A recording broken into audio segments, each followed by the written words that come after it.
L'émir Abdelkader, le lion du désert, le guerrier qui osa défier un empire, 1832. L'Algérie vient d'être envahie par une des plus grandes puissances du monde, la France. Mais un homme, à peine âgé de 24 ans, ose se dresser contre elle. Son nom, Abdelkader ibn Mouhyiddin, l'émir Abdelkader. Jeune chef religieux et guerrier, il unit les tribus et fonde un véritable État. En quelques mois, il transforme une résistance dispersée en une armée organisée. Sa première grande victoire arrive en 1835 à la bataille de Makta.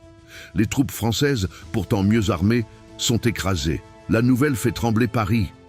2 ans plus tard, en 1837, il signe le traité de Tafna, qui reconnaît son autorité sur une grande partie de l'Algérie. L'émir devient un véritable chef d'État. Mais la France veut reprendre le contrôle. En 1839, la guerre reprend. Abdelkader multiplie les embuscades, la guérilla et inflige de lourdes pertes aux colonnes françaises.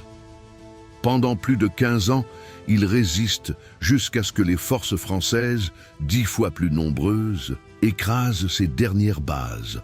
En 1847, il se rend pour éviter un massacre de civils. Mais Abdelkader ne sera jamais oublié. Symbole de courage, stratège hors pair et homme de foi, il reste le premier grand héros de l'indépendance algérienne. L'émir Abdelkader, le lion du désert, le guerrier qui osa défier un empire.